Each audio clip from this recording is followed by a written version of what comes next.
Welcome, BBCers, to episode number 279 of the Broken by Concept podcast, the number one League of Legends solo queue educational and motivational podcast. Joined here, as usual, by Coach Charlie, ADC enthusiast. And then we've got Coach Curtis here, mid lane enthusiast. I enjoy the jungle. Coach role. Nathan. Coach, I go by Nathan Mott is my in-game name, not Coach Nathan. I've never gone by Coach Charlie. That's right, you're just Charlie, yeah. It goes Charlie. It's Nathan weird. We're Mott. three very different. Yeah. Coach Curtis, Nathan Mott, Charlie. That's it. Okay. Lock it in. So, Or Rippy, Sharp, and Pinch. if we want to go back to our glory days, is that what we call them? Charlie's saying, oh, please, no, I don't want to talk about Nathan's rank 2 Udia. Yeah, I was going to wait. I've said it many times, folks, and I'll continue repeating. We were saying that like 10 minutes ago. We just don't want to talk about that. And it's brought up within Already. 2 minutes. Yep, my rank 2 challenger, Udia season 3 days. Okay, so now people were commenting on last episode saying they were really disappointed that the episode came out as the new 2026 changes were released. We're doing it again. We're More not disappointment. even more disappointment. We're not going to be talking about them at all this episode. Why, Nathan? Because next week we're going to be talking about it, and that's all I'll say. We will be going, the whole episode will literally be about the changes in 2026. And for people that don't know, a lot of really big changes. You can just search them up. There's probably a million already YouTube videos out there. We'll have a very There's a good reason for it. Yeah, there's a good reason for it. We'll have a very different type of episode for the 2026 changes. And also as well, by the way, you know, the changes aren't, you know, they're coming in January, so there's no rush. We don't feel like we need to rush it. You know, I know it's the hot topic. People are already roll swapping. Are they really? Yeah, I've seen the people already saying, oh, top's going to be For overpowered. the 3 and- summoner spells. Yeah. It's over. People are already panicking. Panic stations. Panic stations. Yeah. Mid lane's weak now, apparently. Yeah. Everyone's roll swapping. I saw the actual like rank distribution or whatever changed. Like a lot of people moved roles.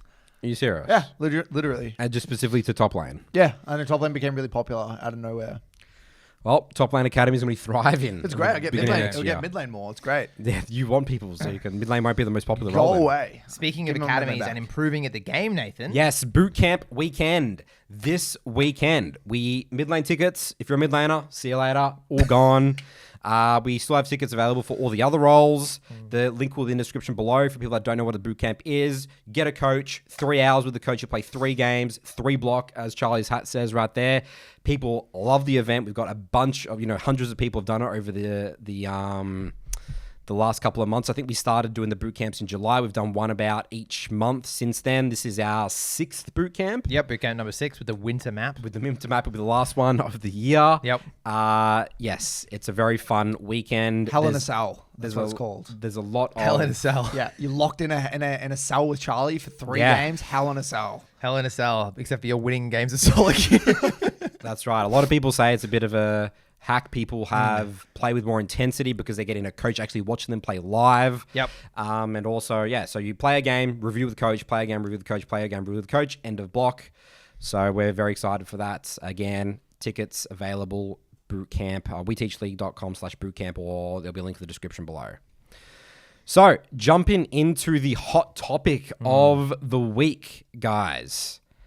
Natty Nat. We did a full case study episode on him the other week. He recently went on and did an interview. It had a very hot take in terms of the jungle role. So I'm going to talk about his full quote and then we'll explore this hot take. So he says here, quote, "This might be a hot take in terms of jungle. There is nothing difficult about playing a jungler.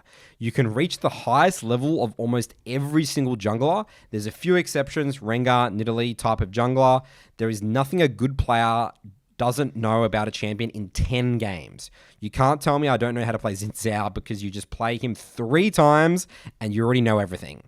The only thing that is difficult is specific interactions between champions. There is no laning in jungle, so there's no, oh, he's going for this minion, I need to do this because of this in this matchup.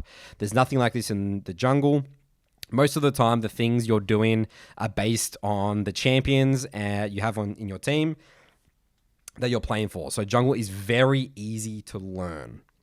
So everyone loves these topics about what's the easiest role. And jungle. People love discussing the jungle role. Jungle is a very, very hot topic. So the context here is he's talking more about high elo. And I think when we talk about this, we need to sort of break this down into like, is this more targeted towards like Master Tier Plus players? Like what happens if you're new learning the game? Because it does differ for people's even gaming background as well. So my first thought when I heard this, and I think, I'm a coach. I've coached thousands of people over 5 years, and I've done 15,000 pros of VOD reviews probably at this point. And I think, okay, well, if jungle's so easy to learn, why do my students struggle with all these concepts? Some people don't actually climb, people give up on the game, people rage.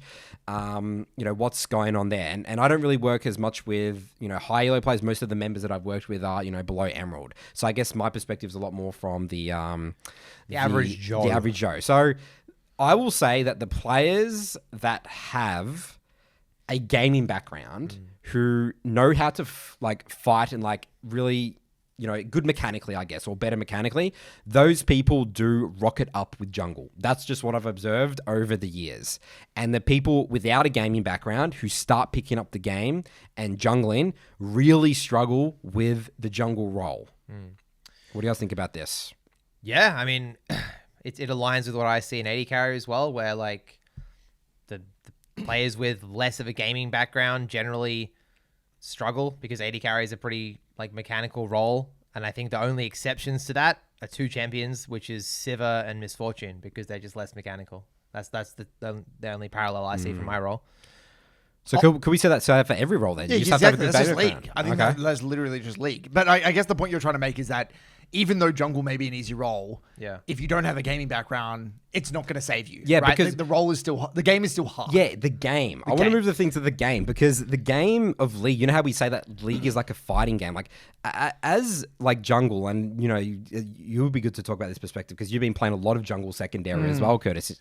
Because you can pick it up and you can win games. You've been winning a lot of games with your Pantheon jungle and stuff because you understand the game of League of Legends, trading sides, Yeah. I want to just tackle this post in a very different way. I want to just start high level. Again, remember what we always say on this podcast. You're either learning a champion, developing champion mastery, or you're learning the game. You got to separate champions from the game of League of Legends, even though they are, theoretically the same thing, but they're different, right? And so basically, what this post is saying. Well, Natty here is saying that you only need 10 games to learn a champion. He said three. He said three for Xin Zhao. So there are certain. Let's use an example. Let's say an average challenger jungler. Yep. Okay. Let's say they've never played Xin Zhao or Jarvan before. Yep.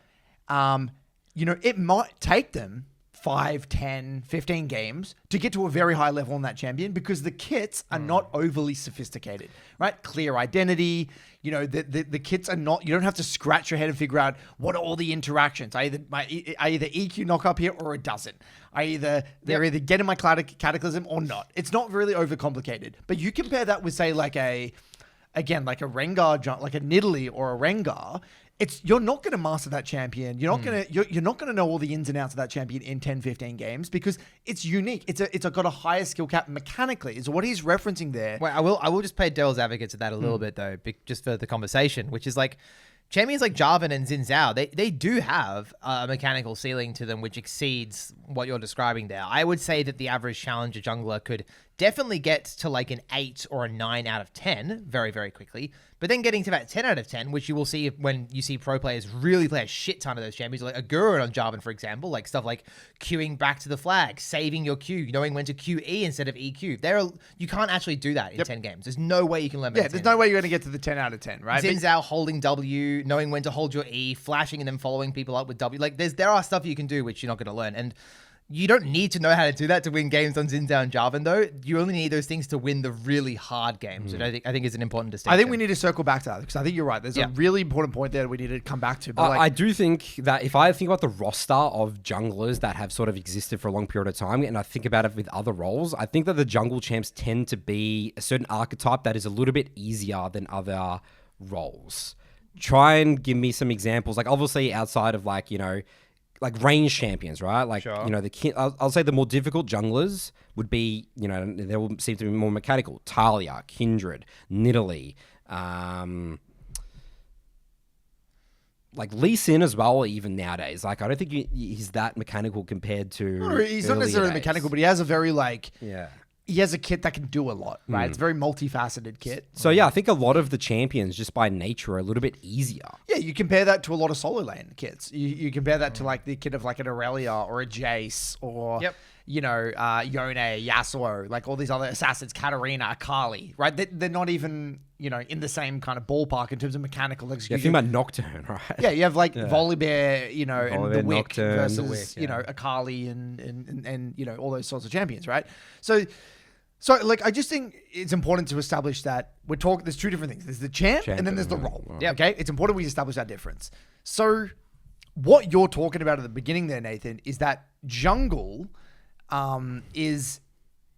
Again, like there may be. Well, what was your point at the very beginning? So my point was basically like jungle. If you have a good gaming background, and you're good mechanically, jungle was the quickest role you'll ever climb in League. Okay. Because you're pretty much always going to be a relative strength. Like no one can really shut you down. Especially if you keep your game really simple, the full clean, especially early game. Yep. Compared to a laner. Like a laner, a lot of weird things can sometimes happen for laners, especially the people that don't know how to control their There's waves more and stuff interactions like that. in lane, right? Yep. That you have to just To deal basically with. be aware of. And like matchups But could this just is the explode. giant But it's just fighting. Like literally, like you could just rock out of jungle. If I know how to fight, bam, I'm just going to kill everyone. This is the giant uncomfortable conversation, right? Because what is good for LP doesn't necessarily mean you're getting better at the game. Right? You hear content creators all the time say, just play jungle and you're going to get to this rank and it's just the fastest way to climb. It's the best way to climb, right? But it's very misleading, right? Do you guys want to elaborate on that? Like the whole idea, both of you have more experience than me as a jungler. What skills would you not develop as a jungler that you would develop as a laner? I just think of the Ludwig experience. Like he just skyrocketed to platinum very quickly, popping a couple of fullies, playing some fights pretty mediocrely. Oh, Fiddlesticks and Moo. Playing his little AoE teamfight champions, Like, what are you learning through that experience? You're learning how to win games by doing that, but you're missing out on a lot of things. You're missing out on a lot of aspects of jungling you need to know, like a lot of tempo stuff, a lot of counter jungling, a lot of like playing around laners, like understanding like matchups, how they your work. 1v1, and that at the end of the day will only get you so far. So I think it's when people make these decisions to streamline their climb, whether it be through a role or a specific champion, just understand that the longer you do that for, the more difficult you make it when you eventually want to pivot later on. It's like you always give the example of Malzahar in mid lane. You play Malzahar to a certain point, great, you're going to win your LP, whatever. But then when it comes time to swap later, you have to go back to square one, basically. And I think jungle, if you are playing that whole, like, I guess, full clear style, that could happen, right? Yeah, that's right. You don't properly you learn the game in a very specific, narrow way. Yeah. But if you play lane, no matter what champion you're playing, there's so many interactions, there's so many champs and stuff you learn, matchups and like wave control. You learn a lot more about the game. You will learn more about the game. And Yes. that because the nightmare situation, right, is that you're new to the game, you do the Ludwig special, pick a Moo, get to gold, and one trick, Moo or Nocturne, and then you go to a lane, and you're then like, you're going to go back to bronze. like 1,000, 1,200 LP behind your and then rank. people lose their mind, right? Yep. That's where narratives start to come into play, and you have a very miserable league experience. You start, am I just a shit gamer? And you just have that kind of imposter syndrome, right? Yep. For sure. So a lot of people. So what do you think? Why is this such a hot take, Nathan? So he's basically said 3 games I can learn Xin Zhao. What makes this such a hot take, in your opinion? It's a hot take because most of the people listening to this and commenting are not Challenger or Master Plus. So it's irrelevant. Yes, It's irrelevant. because he's speaking from his perspective, who's played a Challenger Pro for, semi pro for years. And this is just not the normal player experience. So I think he knows that intuitively, which is why he says this is a hot take. But what he's saying here is true. Yes. For Master Plus. I don't know about Master Plus, like Challenger. Sure. Yeah, maybe, Grandmaster Plus. Depends how you get there as well. Yeah, Again, that's like right. a Challenger one trick couldn't do this, but like I guess Natty did. He's kind of a one trick, but like it depends on the complexity of the champ. Yeah, as and well. this is where it's so much more nuanced. Like, let's say there is a Master Tier 300 at Nunu OTP. Yeah. Are they going to be able to pick up Xin Zhao in 3 games and climb to the same amount of LP? Not the same amount of LP. No, No, not the same amount of LP. They could probably play it to a diamond level, maybe even a low master level, but they're not going to get to the same LP, right? I mean, that's even a push. I mean, Natty wouldn't get rank 1 career playing Xin Zhao, would he? No way in hell. No, you wouldn't be able Right. to. No So way. I don't think his argument is that he's going to reach the same rank. He just means like That you can play competently lock in the champion and use the spells and operate within the game. Which, yeah, I mean, It's very vague when you think about it. Like, what does that actually mean? yeah. What right? does that mean? Yeah. What does that actually mean? Does that You can 50% win rate? Is that what they mean by you that? get to what rank? Yeah. You know, like I don't really know what that means. And this is the thing, like a lot of these amazing players, whether it be pro players and these highly content creators, they don't mean bad things. I'll just say they suck at talking about the game. They suck at talking about They the absolutely game. blow at talking about the game. Like they don't know what they're saying half the time. They're spouting like misinformation and generalizations about the game, which is only hyper relevant to a very small group of people. Extremely small. Which the average Redditor can pretend that they're a part of that little clique, but they're not. The average person needs to invest in champion mastery, so this stuff does hurt. But Natty doesn't know that because he just plays solo queue in the US every day in high elo. You know? Yeah, and that's the sad thing. But we look up to these people. The community looks up to these people because these are, you know, the best players in the world. Yeah, right? we love Natty. I think Yeah. he's a great.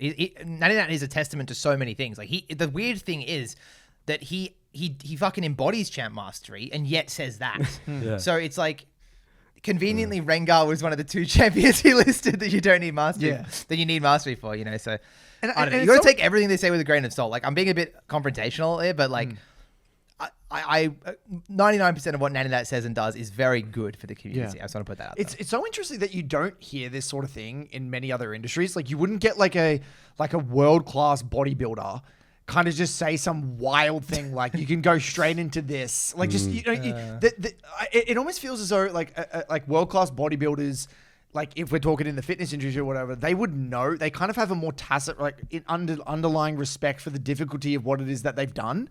Whereas it feels like in League, just because it's the act of doing something very fun, these people have, you know, done something very fun for such a long time, and they've trained without really knowing they're training for such a long time. There is this inherent like disrespect for what they've done. Yep. You know, and so they don't have the ability to kind of like actually, you know, vocalize the skills that they've developed, you know, and they have these amazing skills, but they don't see them as skills that they've really do. They just kind of think that they're just, if anyone plays a lot of games, they're going to do the same thing. And that's just so not true. Look at this comment, by the way. This is a great comment. My take, this is at 338 upvotes. My take on a current jungle playing at 900 LP EUS is that the role is literally all about full clear and top to bot and being on tempo for objectives. The hard part is, which is where auto feels fail, is recovering from bad tempo players. How interesting is that comment saying that's it? Clearing top to bot and being on tempo for objectives. 300 upvotes. 300 Wait, upvotes. so that guy's 900 LP. 900 LP. And because again, there's just so much happening under the hood of the car. Like that's just wild to say. Imagine like, you know, being a, you know, silver jungler, like literally doing that. You can do that, but you that's a good start. But if you don't know how to fight, if you don't, you know, understand the game, there's so many more aspects to it. You're not gonna climb. I mean, I can speak just for me. I'm not an amazing jungler, but I've been playing a little bit secondary at the moment, and I can do a few clears. But there's so many moments where I know that I'm making terrible decisions. But you're fighting your way, right? You're winning But fights. I'm not really beating high level junglers. The moment I beat versus a really like an actual high level jungler, I will get obliterated. They're faster. They know where I'm going to be. They can predict They, opportunities. they predict opportunities, and like I'm like the idiot kind of rocking up to the, like when I first you in solo queue, I'm the idiot rocking up to everything late, and then just reacting to your mistakes. But that's not jungling. Like I'm just a fool, you know, clearing camps and kind of have an idea about how to fight with my champion. But like at the end of the day, there's so many things that you do when I verse you in solo queue that I'm not even remotely aware of. Like, you know exactly where I'm going to be. You know the prioritization of win conditions. You know exactly, you know, how long it's going to take me to get to an area. You know, if it's worth you counter ganking or not. Like, you're like in the Matrix and I'm just plodding along like an idiot, hoping that you mess up a skirmish. Right. And so what you do is like, there's all these skills that you have, but no one sees that shit because it's not obvious. But Right. you know what it is? I love it. Say no one sees that shit. It's because it's an iceberg. Yes. It's the tip of the iceberg is the just farm and don't die. Yes. And then under the iceberg is all the shit that we know that you have to do in order to not farm and don't die. Like that. But you know what's fascinating though? Before I want to come back to that because in as a lane, those things are more apparent. The tip of the iceberg is way larger, right? There's less things under the water. Like you just see what a good player is doing immediately. Oh, they're dodging this ability. They're spacing this. They're warding. They're doing all these things. yes, there is still under the water type shit, but it's nowhere near as significant as in jungle. Yes. And just tying back to what those concepts are, like Nathan, do you want to maybe elaborate? What are all those things under the water that you're doing that people don't see? And they just look at the top and be like, oh yeah, this guy's just full clearing camps and just ganking one lane and winning. A better way to ask that question would be like any maybe like platinum-ish players in Jungle Academy who do full clear quite consistently, but are still in that rank. Why is that? What are they missing? What do they have in the iceberg under the surface? Well, the interesting thing is that they actually, there's no one that does do that though, because they get so distracted. But that's it. That's under the surface. Yeah, that's under the surface. That's saying no. Saying no. Say no to things, not compensate, but also as well, just fighting. Good gang, bad gang. Good gang, bad gang, and also, I would say that a big chunk of that iceberg is, again, just the game of League of Legends. You say it's a fighting game. Fighting. How do I fight with my champion specifically, but also what is the enemy team, how do they want to win fights, how does my team want to win fights, play around ours, all that sort of stuff. These are the very big things that, again, all these high-level players, they would do intuitively. Yep. But they just brush over and be like, full clean top to bot and being on tempo objectives. If you're extremely good at the game fighting, tempo, all that sort of stuff, yes, that's going to get you a very, very long way. But to get to that point is extremely hard. And that's not just jungle, that's plain League. So what you mean, Nathan? You say on this podcast a lot that it doesn't sit well with me. I'm just going to just disagree with you. Right, I know what you mean when you say we're just playing League, but I feel like that just completely undersells like it's such a in your mind it makes perfect sense, but I don't think it's hard. I don't know. Nathan also sucks at talking about the game sometimes because there's so much that goes into that statement of just play League. Like, what does just play League mean? Like, what do you mean when you say that? What so many is things. that? So like. Is that I'm just trying to interpret what you mean? Is that win condition assessment, reading compositions, understanding your role, trading sides of the map, understanding the next neutral objective, saying no, understanding the priority, knowing what's going to happen with waves. Is that a big thing? Yeah, no one's even said anything about that. Like which way, waves, people don't really understand. Controlling areas of the map. This is just knowing when to trade off. Yeah, that's what playing League is. Yeah. And I get that. You don't really know how to articulate that. Well, that's an easy way to sort of, otherwise, if I have to list down everything that what playing League is. But I think that was the whole point. You should. I think listing those out for listeners is helpful. What are the things that you do? Why are you able to be so consistent? You can play, even if you haven't been playing much, you can instantly get to 400 LP just playing League of Legends that other people can't. People are stuck in Emerald. What are the things that you do? And I think it would be helpful for people to know those things. Yeah, that's the list. I think a massive one, by the way, is laner psychology. I think that's probably your biggest strength by far. Yeah, that's right. And that is a massive, esoteric, you can't identify really what that even means. What is understanding laner psychology? An example was I know when someone's going to overstay for a wave to try and push out their low HP or whatever it is. I played a game with Nathan the other day where we were late game, right? He was Rek'Sai, I was Kai'Sa. We were in a side lane and... we were using Shock on Cassia, right? And Shock was pushed up in the side lane. We were trading off an objective on one side. I went top and I said, Nathan, hover this lane. We'll dive on this stack or whatever. Shock knew that, warded it. Nathan showed on the ward, cleared the ward, ran away, fake, came back, knew Shock would come for the wave anyway, even though we just saw Rek'Sai on the ward and we kill him. It's laner psychology. Yeah, laner psychology. Because there's no way he doesn't just stand there for 30 seconds. Yeah, what else is he going to do? Yeah, it's impossible, right? Yeah, so that's, again, playing League. That's another part. Playing laner psychology. I'm with Curtis. I hate playing League. It's not a very, nice term, but I get what you mean. But it's so interesting because all of us, what we really love about League, the games that, give us the most fun is when, everyone is thinking like that. Yeah. If you're in a game where everyone is, thinking at that level... It's not just about who can do the full clear and this is not the way the game works. Because that's what I mean when you get good balance, in high-low matchmaking, all the junglers are going to be efficient, right? They're all going to know how to clear their camps. They're all going to know what a good gank and a bad gank is. They're all going to know win conditions. Now what? Now you're playing League of Legends, right? Now you're actually... It's the table is now set for the game. Exactly right. Exactly right. But that takes so long to get to that point in the ranks... in solo queue, right? It's how interesting that. Yeah. We just say, now that the board is set, we can play League.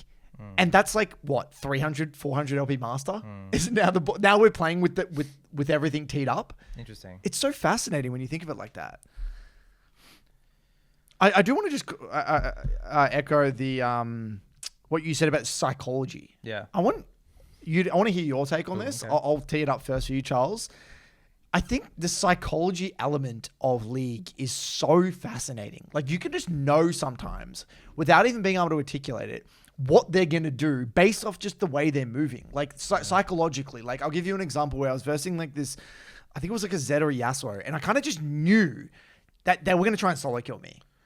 Like, you know, they're trying to step back and be all fancy, but I know they're going to agree. They're going to try and go for a solo kill like right now in the next. Was he like level 6 with Ignite or? He didn't take Ignite, just TP, but just the body language. Like, he was just, you know, he really wanted to kill me. Yeah. He just really wanted to, and I knew that he was not looking at the minimap that much. I could tell he was being over it. He kept using his abilities aggressively, and I'm like, I know if I step up just a little bit, he's going to go in on me now. And then the moment my team gets slightly in position, I just step up that one extra step. He ultimately would kill him. Yeah. You know, and it's that sort of thing where it's like, sure, that's not overly sophisticated. That's obviously a basic example, but like, that is an area of the game that I find so fascinating. It's this understanding, because that's when your muscle memory has got to a point where you're not having to think at all about what you need to do. You're purely thinking about them. Yeah. It's 100% on them. I don't know. The two things that come to mind with me with psychology, one is more practical, one is more fun, is like canceling bases or fake recalling. Like, I think that is a massive part of like bot lane, especially because I play a lot of MF, just canceling bases with the MFE. I just know people are going to recall like idiots. The amount of VOD reviews I see on a daily basis as well, where people are just recalling in the middle of lane and getting their base cancelled, stuff like this, and dip into a bush, wait for them to try out the next wave, catch it, make the enemy go. That whole mind game of like one more wave, I think that a lot of psychology goes into that, and just having a vibe check of like how the enemy has played so far, a general inference of the amount of gold they're on, the champion they're playing, what is the likelihood of them going for the next wave. Sometimes it is just a hunch. And I think like having a hunch is really interesting, because that's just where playing shit tons of games helps, and like playing lots of roles helps as well. I think for having hunches, like something that I'm weirdly good at is sniping with a Jinx ult. Yeah, you are good at that. Like, for some reason, could always guess where people are going to recall. You obliterated me the other day. I got Natty with a so cross map angry. the other day. I like nearly slammed my desk. I was like, oh, I was so angry. Yeah. This was such a meaningful kill as well. And stealing objectives, like just weird objective steals I've done with like Caitlyn Q, just like blind, like Jinx salty blind. It just happens. And that stuff is like, you can't really label that. Why is that possible? And I just put that down to like, just a disgusting amount of hours on the Rift. You know, there was actually a video of Faker, I think it was like a Red Bull promo or whatever, and he was sort of like a cooldown, like test, like reaction speed thing, and he said, do like, how long is 5 seconds? Yeah. And he had to like blind do 5 seconds, and he got 5 seconds perfectly. On the dot. On the dot. Wow. That's pretty impressive. That's how much he must be thinking about cooldowns in the game. Wow. That's so cool. Yeah. That's a weird synchronicity, by the way. Me and my partner actually did this last night. Very weird synchronicity. Where we get a time on our phone and try and pause it at 1 minute without looking. Yeah. And we were so far off. What did you get? Yeah, Do you remember? She was 20 seconds off, and I was 10 seconds off. So I was Okay. 10 seconds off a minute. How bad is that? I was expecting to like get And then it pretty feels like a close. long It's a time. long time, man. But I'm like, I play music. I always thought I would be able to like just do it 1, 2, Yeah. 3, 4. But I mean, no, it's a it's long so time. hard. It's Yeah, so hard to do. Yeah, I'd love to try that after. We should yeah, try give it a again. crack. We should Give it a crack. See if you can beat my minute. So psychology, it's like it's a bit of laner psychology, but it's also, to me, I always use the terminology in my coaching sessions, is that League is a game of minion waves, and like laners are like stuck ball and chain to minion waves. So it's not really psychology. It's like, again, playing League every game, right? But it is Like, psychology, because some people are more greedy than waves than others. Yeah. They're not actually ball and chain to the minion wave. Okay, I'll give you an Their example. desires is what makes Yes. them stuck Yeah. to the minion So wave. I played this game this morning, right? I took a really bad trade, Yeah. and I was playing Syndra versus Zed, and I knew that I just have to go -6. Yep. The amount of people that would stay for that wave and die under tower is Yep. astronomical. And I just said, I'm pissed, but I'm literally just have to go back to base. Yep. It's better that I go down -6 than die. Correct. So I'm probably going to lose the minion and die. And the psychology behind that is, it's so much pain. Yep. But it's like, I just have to do it. It's a non-negotiable in my mind. But so many people would just rather, just can't accept reality. They know they're going to die, but they're going to go for it anyway. And so they think that's what you mean. It is the game, but it's also, there is a massive psychological element to Yeah, it. good players aren't ball and chain to the minion wave. Exactly right. They know That's when the next to level. break Yeah. the tether. yes. But you're right. That psychology will work on 99.999% of people. Yes.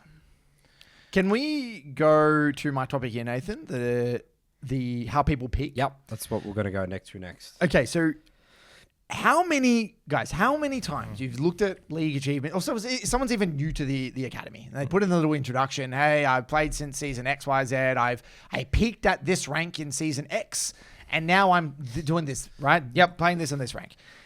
And, you know, they come to a coaching session, or they start getting into the program, and they start to realize, far out, I'm way off the rank that I used to be, right? I was Emerald 2 and now I'm, you know, Gold Platinum 4 or Gold 1, what the hell? And they've in their mind mentally anchored to this peak, right? Yep. Now, we've spoke about that extensively, but the real question that I want a lot of people to really think about is, how did they achieve that peak? Yeah.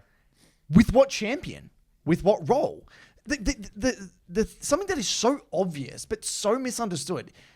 You got to Emerald 2 with Malzahar. Yeah.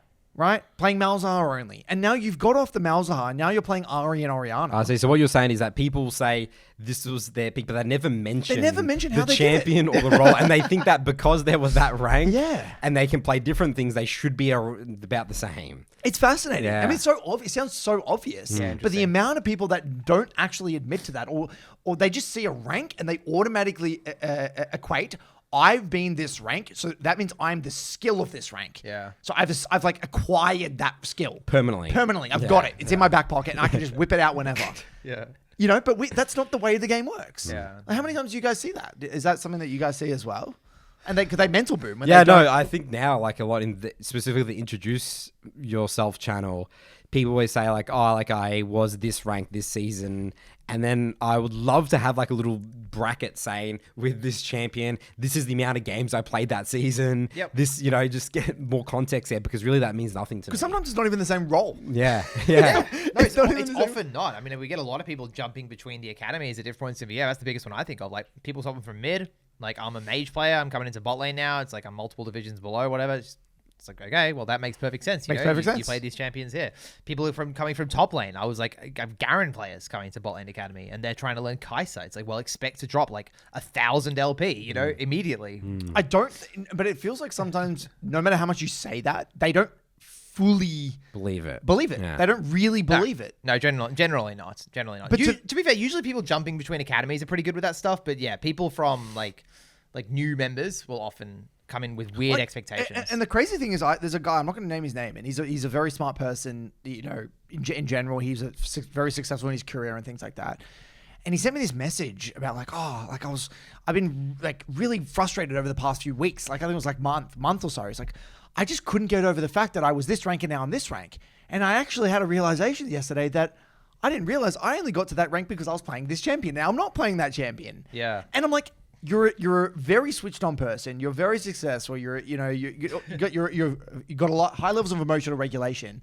And this somehow was the one thing that just slipped under the radar. I just found that so fascinating. Yeah. It always goes back to my age-old statement. Leagues in the Stone Age, people disrespect. It's just a video game. So, you know, it's actually like, again, I'm just going to say something stupid. Like, do you think the roles in League, like the difference between them is more stark between the positions in like, say, I don't know, like NFL, like between being like a defensive player and offensive player? Yeah, Is it's it that fascinating, isn't it? different? Is it harder? Yeah, I mean, we're complete amateurs when it comes to every other Well, you guys sport. watch NFL a little bit, right? I mean, if you think No, I the don't physique know. is like completely different, like a punter. Maybe it's a good analogy then. Yeah, maybe. Like if you think about like a punter or like the quarterback comparative to like a defensive linesman, Yeah. they're like completely different. Right. Like not, but whereas if you think about a sport like football, a goalkeeper versus like a midfielder, or like a striker versus defender, they're not like that different. To play football, you're playing football for the most part. Like a defender and a striker, I'd say other than the goalkeeper, sure. even a goal, they all look pretty damn fit, right? Yeah, physique-wise. Yeah, physique. Sure. Like it's not like you've got this huge bulky tank guy and the goalkeeper and some like super lean skinny guy as a striker. They're all relatively similar. Yeah, maybe he's taller than the goalkeeper or whatever, but it's not like it's not like extreme. Yeah. Whereas certain sports I think are like extreme. Or even think Australian football league, right? You have the ruckman, right, and then maybe like a midfielder or something like that. They're quite different, right? So yeah, like the ruckman can't be like a they're so tall and like Correct. they can't be like a midfield. Like they literally No. can't transition to that. They're But not they gonna could at the maybe same be a level. full They need different forward. skill sets. Surely Yeah. they could be maybe a full forward, potentially. So my point. No one cares about it. Yeah, no one gives a shit about Australia. We're just in the outback. But yeah, no, I think you're right, Charlie. I think League probably, if we're talking jungle to a laner, Yeah. could be potentially closer to like a Jungle lane is interesting, actually. That's quite analogous to soccer or football, you know, because a laner who's like, let's say a striker, would have a much better chance swapping into goal than a goalie swapping into being a striker. Which is kind of the same in League. because they wouldn't have the dribbling skills, would they? Yeah, just in general, like the ability to like play the field, you know. Yeah. Whereas like striker would understand how the goal process works. You know? It's interesting because I love saying things we're not even remotely qualified. no, but it's to- interesting because No, you wouldn't we be don't know you that. wouldn't hear like I mean again we don't know for certain, but like you wouldn't be you would really. It'd be a stretch to think that like a quarterback would be confused as to why they couldn't be a defensive linesman. Yeah. Right? You're hope competing at this level as a quarterback and you're competing at a way lower level as a defensive lineman. It's like they wouldn't be confused. Like there's a tacit understanding Yep. that We're that's doing just a the different game. thing. That is just But the in game. League, we're just clicking the mouse and keyboard, so it's all similar. Yes. And if I'm doing this, why can't I also do that? Yeah. 4 abilities. 4 abilities, yeah. Yeah. No, it's interesting. All right, next topic here was the focused roller coaster. Wait, one more thing on the How people peak. peak thing. I had someone who's joined the academy a while ago, a couple of months, I want to say. Peter, I think. Black belt in Brazilian Jiu-Jitsu. And he's learning League of Legends now. He's like a bit of an older guy, like in his 40s. And yeah, he is just saying how fucking hard League of Legends is. And he competes in BGA, like literally plays against like fights against world champions and stuff, like really, really high level. He said he's actually had matches. He's not like on their level or anything, but he's like played in tournaments with the same people, right? And yeah, With like the best in the world. with the best in the world. Wow. Literally the best in the world. And yeah, he says like playing League of Legends, he's like gold in League of Legends is just like go to war. You know, that's how hard the game is. Just want to put that in perspective. Wow. Just a very tricky game. Just want to remind everyone how goddamn hard the video game is. I remember the UFC fighter. Robert Whittaker. Robert Whittaker. And he was like in gold, remember? He had a shit ton of games. He as played a well. lot, yeah. He had a Yeah. lot. He was UFC world champion, basically. He was world champion in UFC Yeah, at one time, yeah. wasn't he? He was gold, right? Elite athlete. A lot. He was a grinder. He was a big gamer. Yeah. I think you skip my Nathan because it's just too much. I reckon we go to Charlie's. The final domino. Oh, it's only a small one. It was kind of an answer to the question that we posed last week. You remember you wanted a term named? Yes. This is not answering that. This is, Okay. this is avoiding the issue, Charles. dodging the question. Yep. But it's not from me. This is from one of our mentors in Boltland Academy, Johnny, who described the feeling of a game before it gets to the point where you're kind of checked out or just becoming emotionally incoherent, where you recognize that things around you are tumbling to down. Like your team is this chain of dominoes, right? And you're the last domino, the final domino. And every other dominoes fall, but you're upright. And it's your job to stay upright and just hold down the fort. And you know that if one little breeze knocks you, the whole chain of dominoes is done. And then the game's over. So that's kind of the mindset that Johnny wants people to have in like quote unquote fucked games. You are the last domino. You're the final domino, the last stand for your team, for humanity. And instead of being like a negative Nancy about that and like just blaming everyone, just embrace it. Hold the weight of the other dominoes on you and just keep your team in the game, make them sweat. So just a nice little analogy from Johnny I wanted to share. I love that. I think why that's so hard for people is that they think, well, my counterpart doesn't have to be that for their team. So like, oh, it's just so unfair, man. Like, Yeah. why me? Why me? You know, it makes you feel like Why do they have the good teammates and I have to do this? That's the to win one games. game. Yeah. Yeah. Right? Yeah. I think as well, it's like people know how hard the game is. Like I'm barely doing my own job, struggling. You know, why do I have to do this to everyone else as well? You know? Yeah, it's easier said than done for sure. But I think like this is where mental toolkits are important as well, because it's easy enough to say like, oh, just keep doing your job, just stay in it mentally. But like, I feel like if we can frame it in some sort of like a mindset or an analogy, it can help people actually activate that part of their No, brain. I love this. I think it's really, really good. But the key would be having that mentality throughout the entire game, even before goes to shit, right? Because if you have the mentality like, okay, I got to really that's true. take max accountability. If I make one mistake, this game's going to be really, really, really hard. Yeah. Like that's I think a powerful kind of hack for intensity anyway. Yeah, I love that. Thanks, Johnny. Next one here was a narrative. We see this plastered all over Reddit. The whole we see this specifically with flex queue players as well. Normal games. Normal games, yeah. I have beat this high-level player, high-ranked player. So because I beat them, if I can beat this guy, don't I deserve to be the same rank as this guy? And this is wrong for many, many reasons. So I want to put it to the field. I've got some thoughts, but I want to palm it off to you guys. Maybe not deserve to be that rank. I'm not saying people say this. I believe that I can get to that rank. Well, now. they don't It should say it be pretty explicitly. easy. It's like subconscious. It's like subconsciously, I beat this person. Like that's kind of subconsciously the feeling. You know what I feel like when people do that? It's less of an ego trip, like I'm so good. It's more of a wow, high-elo players are so bad. I feel like that's where people's mind goes. Like, wow, you're that rank and you're playing like that. Like, holy moly, like. It must be like actually luck that you got there in the first place. And then the narrative start fueling in. It's like, well, if I can beat this player, then the ladder's bullshit. You know, I feel like that's more the mentality than like I am some high level god player. You know, it just immediately goes to matchmaking. You know, the game's rigged. If I can beat this player, it means the system doesn't work. Yep. That's what people think. Yeah. And I think that's just a testament to people very good at looking at micro moments and not seeing the big picture, zooming out.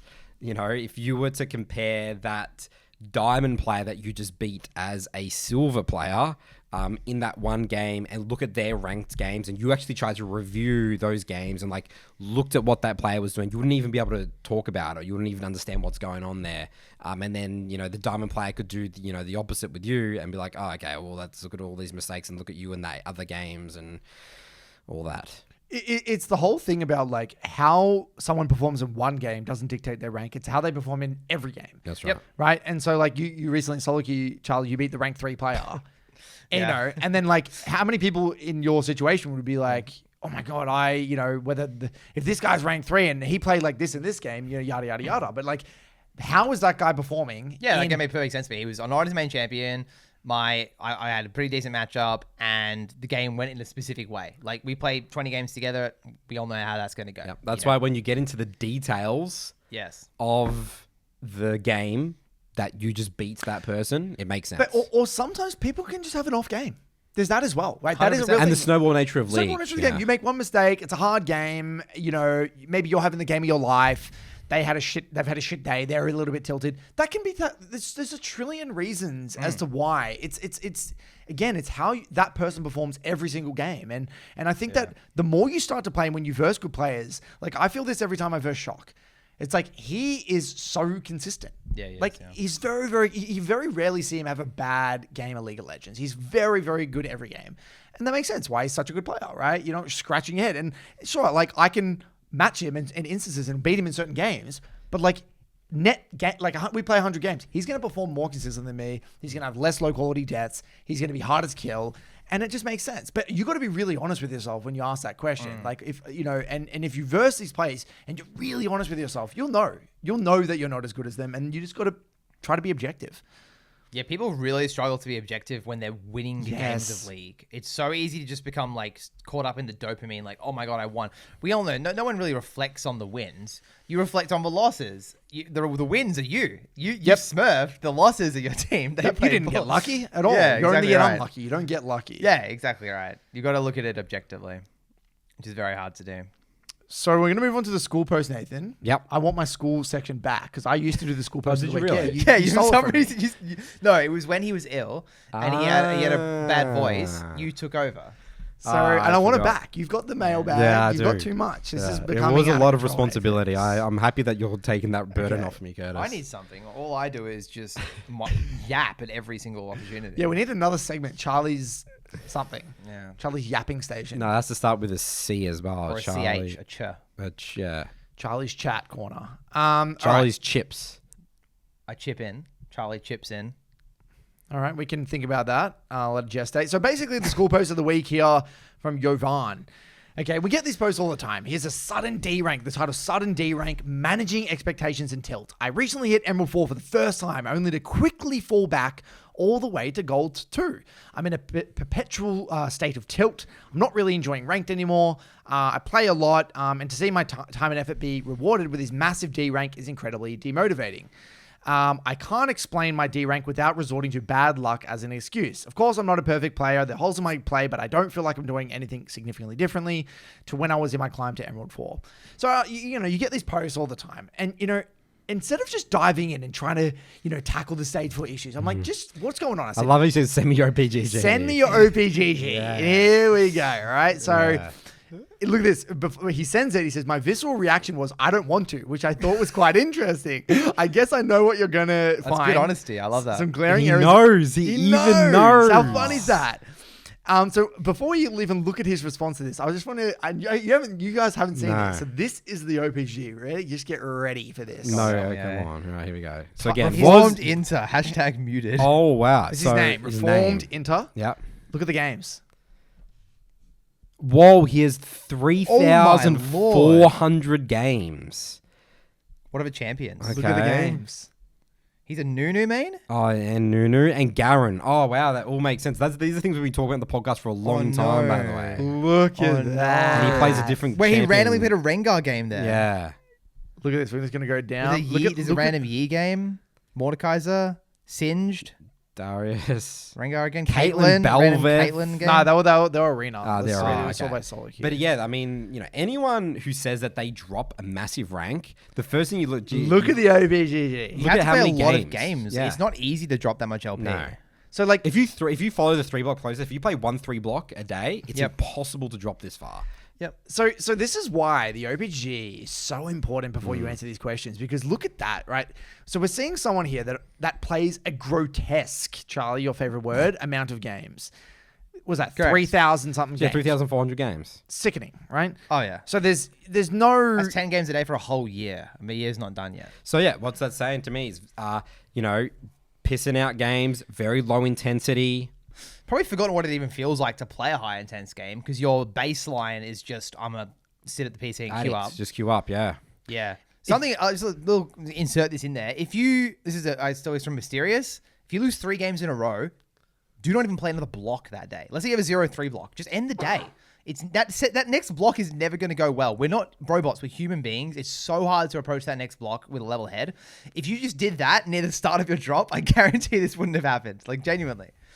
Unless you just randomly swap champions. And this is the thing, right? Like, imagine we try to solve this with answering some questions about a toolkit. It's like, mate, you just need to stop playing as many games. Correct. You need to get to a 3-block method. You need to actually take break from the game. You need to just play way less. Take a day off a week. Take a day off a week and maybe even reinvent your pool. Restart, right? Completely restart. Actually learn some champions that will develop fundamentals. Get off the bloody Nunu. The Nunu and the Gaza. And now we've got some context. Now we'll actually go into what he said. He said, I did some reflecting on my initial post, and I think that I'm simply a mid-level plat player as far as my true skill level is concerned, who genuinely lucky climbing to Emerald and then genuinely unlucky dropping down to Gold.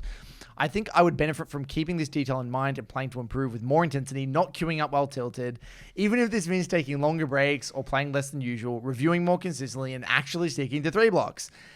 So he'd written this whole post, and then he's just given the answer.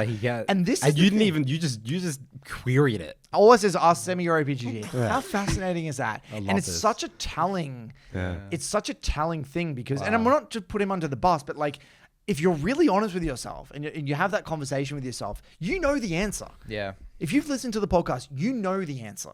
You know what you got to do. You're just addicted. Yeah. Right? You're just addicted. And that's Or just have no no addiction, no self-discipline. Yeah. And you got to change. You got to start somewhere. And I think as cliche, as boring as it sounds, like doing the 3 blocks, all that stuff is just...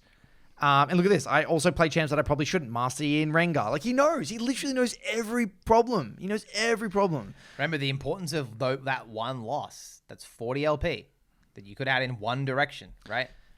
And just on the note of the LP fluctuation, if you're playing that many games, you're going to fluctuate an immense amount of LP because you're playing while you're emotionally compromised, right? You're going to have these massive swings. You're super high confidence, super low lows. You are going to massively swing. Sure. It's inevitable. Yeah, and even like the wins and losses, they don't mean anything because you play such a vast amount of games. You actually won't even remember. If you play 10 games in a day, you won't even remember anything you learned from games 6, 7, 8, 9, and 10. Yep. Those games just disappeared from your brain.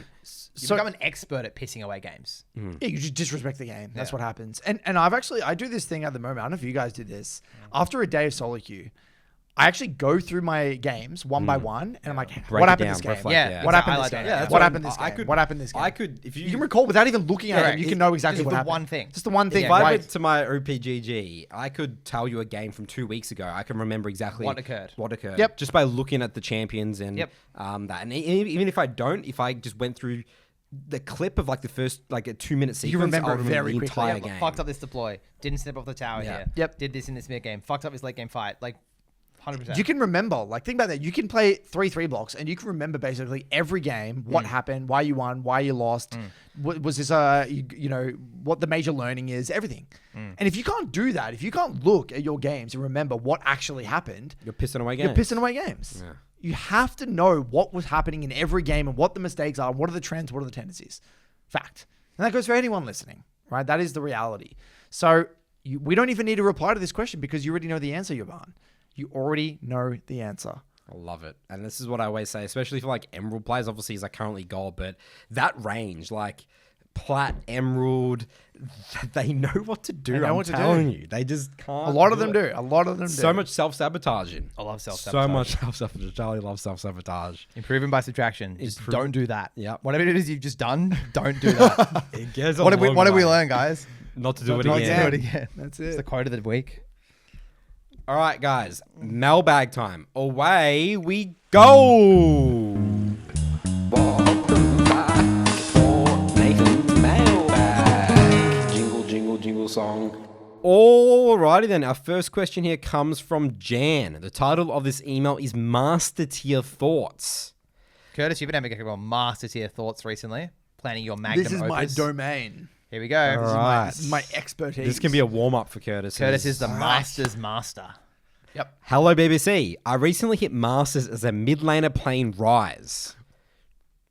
Whoa. Many people would see, and Charles says whoa there because Curtis also has been maining Rise. Many people would see this as a big testament to their skill, but I just feel like I'm not actually good at the game. I'm not a self-deprecating person, and I don't think I'm worse than other players who have hit this rank on EU West. However, I recognize that I lack so much skill and knowledge about the game that it shocks me I could reach a rank that represents such a small percentile of the player base. I wanted to know your thoughts about Master Tier. To me, it feels like I couldn't even say I truly know how the game works. I hit Masters playing only Rise, and yet I wouldn't say I understand or can play Rise at a decent level. I'm not depressed about this, quite the opposite. The fact I reached Masters with my current skill level just shows me how big the gap really is between low Master and the best players in the game. It's inspiring to imagine how much more there is to learn. I feel like I've only learned the very basics of the game, and I'm still nowhere near mastering even those basics. Only recently have I been able to focus enough during the laning phase to track the game timer and sync my recalls with objectives. It's astonishing to me that something so simple is something I only managed to do in high diamond / low master. And I'm definitely not capable of consistently pulling off in even the simpler concepts. Realizing how bad I actually am at the game has probably been one of the most inspiring moments of my league journey. Knowing there are so many areas left to improve makes the possibilities feel endless. Of course, I'm not saying that reaching Masters is easy, but I would argue that reaching Masters only requires you to play very simple League of Legends. It's just that League is so hard that even playing very basic League is extremely difficult. I appreciate all the work you guys do, and I wish you much success in the future. Thank you. Best wishes, Jan. It's a great email. Before you get into your answer, Curtis, I just love what he said right at the end. Yeah, me too. The distinction between complex and simple and difficult and hard. I love that so much. League of Legends is so perfectly on that spectrum of something that is like simple-ish in terms of strategy, but still very hard. It's not complex, but it's difficult. It's like, I love that I love distinction. that. Yeah. Yeah, so well articulated. So much self-awareness. Yeah. Look, I would say this is an outlier in terms of the mentality Oh, yeah. that the average low master player has. Zero This ego, this right? cancels your video, basically. Yeah, this is the outlier. This is like if you have this mentality as a high diamond, low master tier player, you are going to climb and get to grandmaster way, way, way faster than the average person. I mean, we always say on this podcast, right? Like master tier is base camp, right? It's base camp. It's hard to get to base camp, right? As it is in real life. But the reality is that it is at base camp and you're looking up at the mountain. You're like, okay, there's a lot for me to learn. Look, I would say that again, like you hit the nail on the head there, Charlie. It is hard to execute the basics. It is hard to execute to be able to. Let's just think about the concept he said there. Syncing up my resets for a neutral objective. Think about how much goes into that.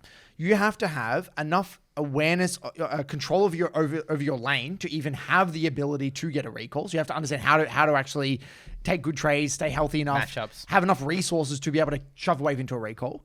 You need to have the awareness of the game time of when it's spawning and have the foresight and the mental capacity to do that. You need to do that without dying to ganks or dying, probably have to have jungle tracking or warding lane to some capacity. And then you need to know, if you're even going to fight that neutral objective. Yeah, even if, do you spike then? Do you spike then? Is you it worth it? Am I even going to be giving up this objective? And what should I be trading on the other side of the map? And how much gold do I need for my next item? Maybe I missed the opportunity. Yeah. There's just so much to go. And then doing that while also just not fumbling CS. There's just so many other things. Not dying to support roams. Not dying to support roams. Not to mention the enemy laner you're versing is also trying to do the same thing. You're not versing a computer. Like, they're also doing the thing. It's a to and fro, Yeah, there's just so much that goes into that. And when you're versing better quality laners, they will make it hard for you to even do the basics. They'll make it hard for you to CS.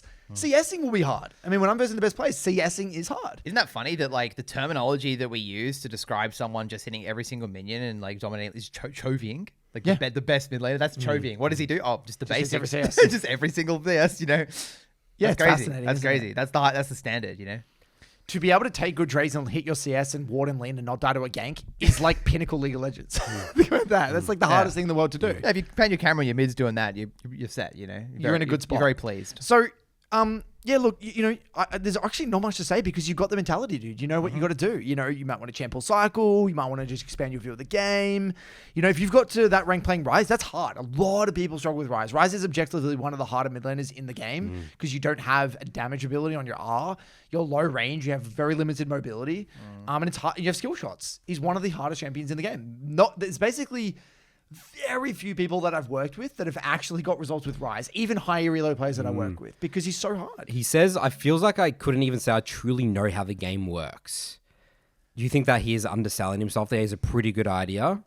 Intuitively, I think he understands a lot. Again, it's the intuitive versus, it's like the Natty Nat thing, right? There's so much these people know that they just take it for granted, right? You can't kill enough Nexuses to get to Master Tier on Ryze without understanding the game to some level. But anyway, it's such a vague term, isn't it? What does that even mean? What does that mean?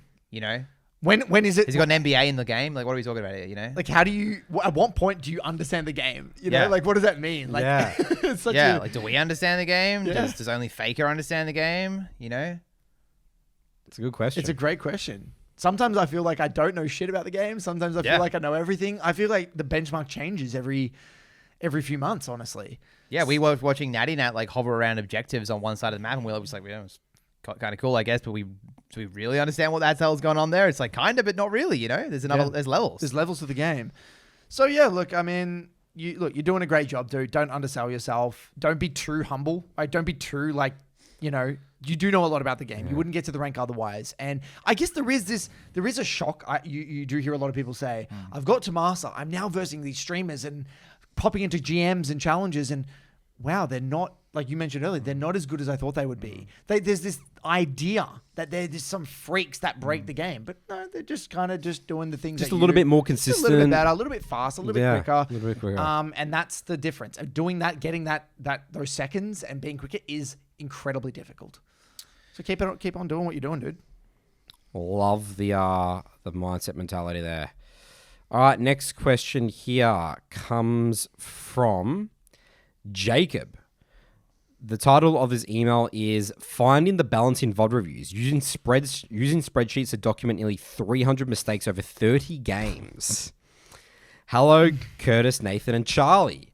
I'm an Emerald 4 Fiddlesticks 1 trick. I've only been playing League for a few years now and have enjoyed the process with all its highs and lows. My question is about the review process. I started off my review process just looking at deaths and making mental notes. Then I moved onto a spreadsheet that gave a brief summary of successes and mistakes in that game. Now I have expanded that spreadsheet to include a table of every mistake I make in each game with various labels to categorize them. I have 5 categorization columns. I'll describe them below as well as what I've learned from them. So his first category is information error type. This column simply indicates whether a mistake was due to an error in gathering, processing, or executing on information. I love those. That's what we use. The gathering, the processing, the EGP protocol. Yeah. That is that what we're gonna call that from now I on? don't know. It sounds EGP. sexy. There you go. So he has here the screenshots. I love that ratio, by the way. Yeah. 26 executing, 141 gathering, 112 processing. That aligns with what So we for talked people who don't know what this model is, it's basically a framework to help you break down every mistake, right? So every mistake boils down to either a gathering of information problem, which means that you just didn't literally know, you didn't gather the information, you didn't see Missing it. variables. Missing variables. It's a processing information problem whereby you had all the information, you just didn't know what to do with it, or it's an execution problem where you knew what to do, you had all the information, you just messed up the execution. Mine would be the exact opposite of this. Execution errors would be like 141. Gathering would be like, 20. Processing would be like, maybe like 40. Yeah, my execution, I'd be like 3 on the execution, 500 on the gathering, probably 5 on the processing. Just pure gathering. Pure gathering, yeah. Not processing information at all. What would you be, Curtis? Maybe even on all of them? I have no idea. I don't know. Be interested to actually document that. in your Mine and brain. Nathan's would Yeah. actually be the opposite. We would genuinely be as far Yeah. on the spectrum as possible. Maybe what we should do as an experiment, like we play like a week of solo queue, we look at 3 mistakes of every game, and we put them in a table and see what they are at the end of the week, and document it on the podcast. Yeah, let's earmark that for next season, I reckon. You want to do that start of next season? Yeah. Because we're going to do the games at the beginning We of are next gonna do the season. games at the We should start of the actually season. do that. We're going to forget, obviously. So people in the comments need to remind us. Yeah, we can make that part of that video we're going to do. Yes. Where We won't forget. We'll be fine. I really like that. yeah. Yep. So it'll be interesting. All right, his next one was context. This column simply describes what I was doing when the mistake occurred. Clearing camps or So fighting. Charles, you got to clip it and ship it on this one. Oh, yeah. Put the things on the Yeah. screen. Yeah, I think it'll be interesting for the Yeah, viewers I think to good for see the this. viewers. Because I don't want to read all these out. But, he has things in here like, was it a team fight, skirmish, game start error. He literally has a game start error. Like, what does that mean? Like, Coming out of base late. coming out of base late or something like that. Fascinating. Maybe his client crashed. Yeah. Oh, no, what I was doing when the mistake occurred. Game start. Or maybe like they took the wrong setup. They're fanning out level 1 and got killed or something. I don't know. Yeah. Then we've got a general mistakes category. The column labels at a high level what the mistakes was related to, communication, map awareness. So here's fighting, map awareness, objective control, communication, miscellaneous, and win con assessment. So very little win con assessment Fighting errors, seems like the but overwhelming fighting, problem. which is really interesting because we say League's a fighting game, Yeah. right? This would make sense. This should what most people should look like. It's very interesting considering it's fiddlesticks as well, by the way, which... Yeah, wonder what the mistakes are looking like from a fit. Like, how do you have so many fighting errors? You know what it is? It's our usage. Not every single mistake Yeah. is probably our usage. Remember, this is 140 fighting mistakes in 30 games. Well, he's holding himself to a nicely high standard. Yeah. It's good. And then he's got a really long one here, specific mistake category. Each general mistake category has a list of specific mistake labels with it that are used to further specify what the mistakes was. Examples include failing to hold abilities. I love holding abilities. Incorrectly engaging alone, failing to ping the usage. enemy jungler. Okay. And then the last one here, 5th one is consequences. The column indicates the biggest consequence of my mistake.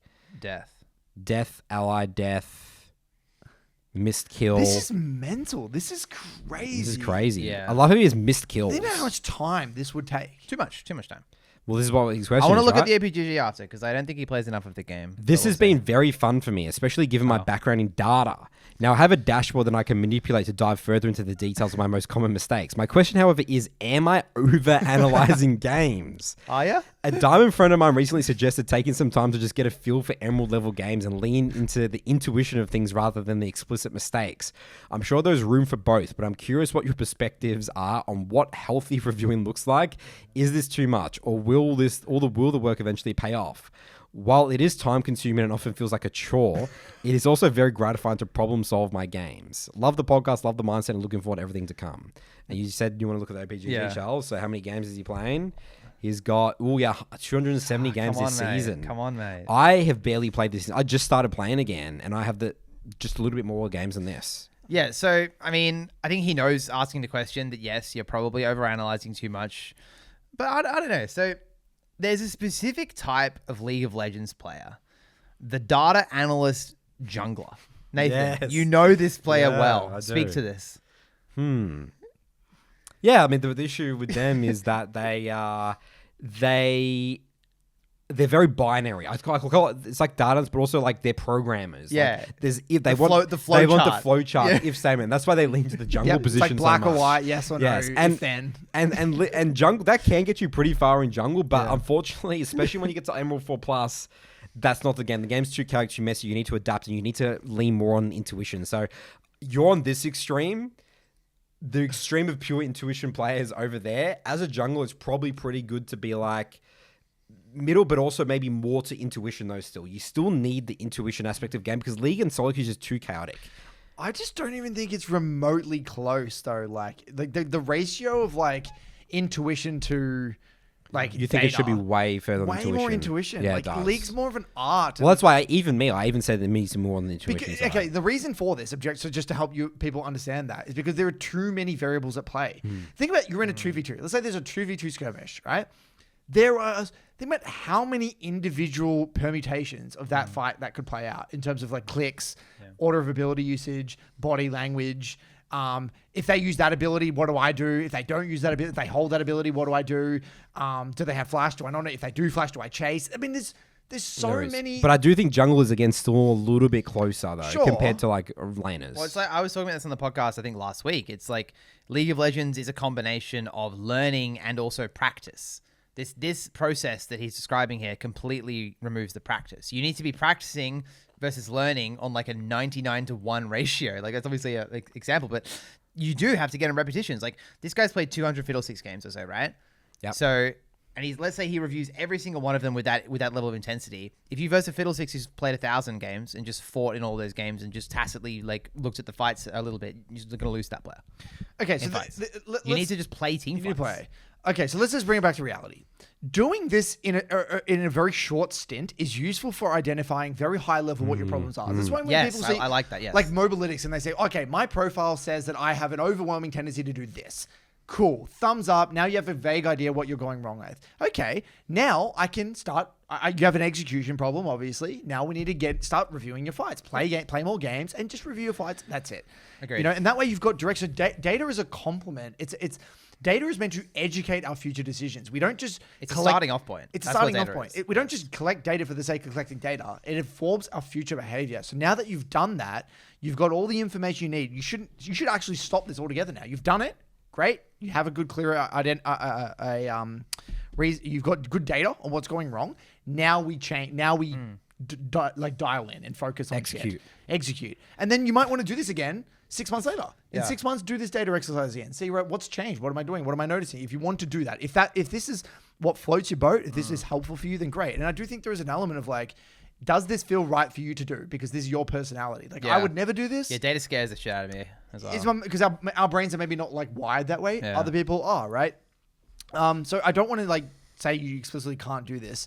But yeah, it just needs to inform your future decisions. And I do think you can just tell straight away. Let's say it took him. What would you say it took? Let's say if he played 10 games, how long do you think in 10 games it would take for him to do this?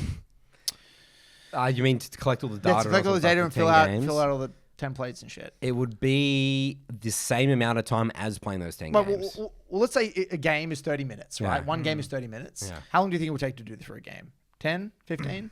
Yeah, let's say 15 minutes per game. Yeah, okay, 15 Okay, 15 minutes. minutes. So it's like about half, yeah. right? So that means that for every 10 games you're playing, you could literally theoretically get another 5 in. Yep. Okay? So let's say we cut that ratio down from half to like 5%. 5%. Like Yep. no review should ever take longer than 5 minutes. Yep. Right? That should be your mentality. Whatever I can glean from this game in 5 minutes, so be it, move on.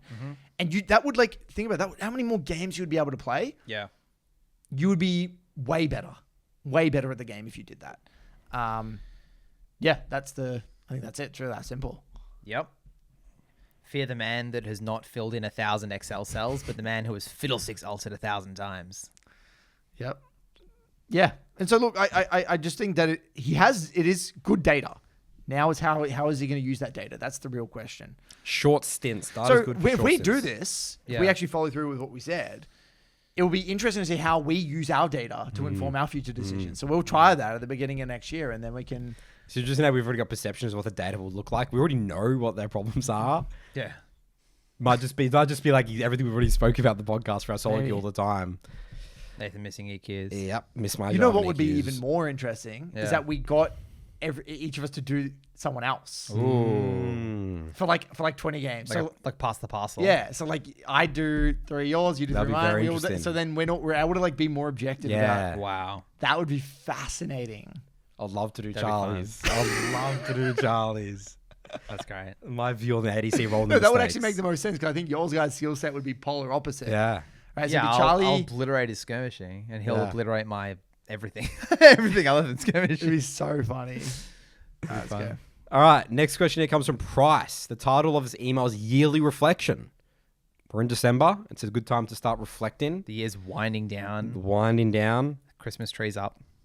Hello, Charlie, Curtis, and Nathan. I'm riding in at the end of another season and another year in the Mid Lane Academy, much to Curtis's delight, I'm sure, to share some reflections. This year has been a tumultuous one. I spent the bulk of it at the 300 LP War in Master Tier, The Great Wall. The Great Wall. The Great But- Wall of Master Tier. but also managed to peak at 650 LP before immediately falling all the way to Diamond 130 LP. There it The is. biggest difference I felt in my gameplay was how my intensity felt. When I was losing all my games, it never felt like I could play like I cared or was really trying. Conversely, when I was playing at my highest intensity, right after Curtis reviews, where he told me to focus on playing for me to focus on playing to be proud of my gameplay, I would climb much more fluidly. Happy I stuck with my pool of Jace and added Galio, plus a currently revolving door of champions in the 3rd slot. Victor being the current disaster class this season, and he has 5 wins and 11 losses, a 31% win rate with Victor across 16 games. I think 2026 may be the year I delve into Jungle Academy to try and learn the jungle. Is Jace Jungle viable? Absolutely not. If Jace Jungle, will ban you or remove you from the Jungle Academy server. We'll punch you back to the Midland Academy. Yeah, I think Parby put it in like don't tier in Good. the tier list. Good. Now, I don't want to always rely on Curtis pulling me out of the mud when it comes to actually caring about the game. Whenever I'm in a slump, I think I'm not ready to quit and I'm not content regressing, so I'll just keep playing. However, I sit in the middle ground of no progress for some time. What are your self-motivators to bring that intensity back up to 100%? Price. Before we move on, there's that meme in Midland Academy. I don't know if either of you guys have seen it, where it's like the guy, the flex tape, I think it's called, where he's putting like that. There's a tank of water and it's all as if it's a tape on it, and it's just like play Galio. It's like Curtis, like anyone who is having problems in solo queue, slap the Galio on there. It's gonna hold back the tide, you know. It's so true. He loves prescribing Galio I do. at all stages of the journey. It's such a good Just round out the pool, you round know. out the pool because you win so many games. with it. It's like the perfect round out. Like think about how many good games a Galio. You're like, fuck yeah, I got a Galio on my team this game. Oh, Galio is a great champ. I always see love Curtis playing Galio into Katarina in Yes. solo queue. Just Oh, that's a insta free GG. win. Yeah, Insta insta Insta GG. GG. So what would you guys say? What are your self-motivators to bring that intensity back up to 100%? How do you guys bring the intensity? What motivates you to bring the intensity? Again, I always bring it back to my physical, my posture, keyboard, turn. No, but I think the question. It's a higher level, right? No, I'm not saying how you play with Nathan's like a intensity. soundboard for a radio station. It's like there's 10 options. It's like playing League of Legends, posture. Play the game. Play the game. Leagues of Sport. Stone Ages. Ages. Pick your fucking answer. He's going to rattle off one of them. No, it's like the bingo card. Yeah. You know, a Bingo BBC card. episode bingo Someone card. made a bingo card in the MLA a while ago. Yeah. From my Coaching in the coaching sessions, session. yeah. El Clasico? Had like El Clasico. Yeah, there was the end of review. Yeah, it was perfect. It was like bang on. Yeah, it's so good. I gotta find that at some point. It's hilarious. But okay, so the question, Nathan, was more like, how do you stay motivated to play with intensity? Not how do you play with intensity? Like, what motivates you to turn the keyboard? Yeah, why? Why do it in the first place? Why do it in the first place? Why do it in the first How do you place? get motivated to do that? Well, I think it's like having the goal challenger, right? Yeah. It's I think goals. having a It's goal. connecting with a goal. Goal. If you don't have a goal, you won't do it. A goal challenger, and also just this goal of me just playing perfect League of Legends. Yeah. Just that, I like that feeling. I want to lock in and play that game where you're in a flow state. I think that's really what excites me. Like, just lock in and just play that beautiful, perfect game, beautiful ganks, beautiful recalls, beautiful skirmishing. Yeah. That's what excites me to get motivated. Because, like, I'm so pissed off at myself. Yeah. If I'm not doing Disgusted. that. Like, disgusted Yeah, at my game. me Like, too. I've had games this week. Yeah, I think I actually put in And that motivates me to like I never want to get to that. I never want to have that feeling again or look at that gameplay in the review because I have to look at that game back and it's not fun. Yeah, anger. Anger's a big motivator. It is. 100%. I think anger unlocks a level of intensity that is very powerful. Yeah. Just get pissed off. Anger. Get angry. Just high standards. I think all of us have high standards of ourselves, and we have a goal to be like a really good player. And you know, sometimes it is a rank, but sometimes it's just a feeling. Like you just know this is not high enough quality League of Legends. Like there was like a standard we all have. I think that we want to reach. And when you have those games where you meet that standard, you're like, wow, that was so fun. That was so satisfying. That was so like worth it. Yeah. You know, I think we're trying to connect with that feeling. There's like a feeling you get. So like you just know, and like you look at your games and like you know all your transition periods, all your resets, all your skirmishing, you know the win con at every single point of the game. You could look at that game and nothing didn't make sense. You saw everything coming. You know exactly what you needed to do, where you needed to be. Like that is so addicting.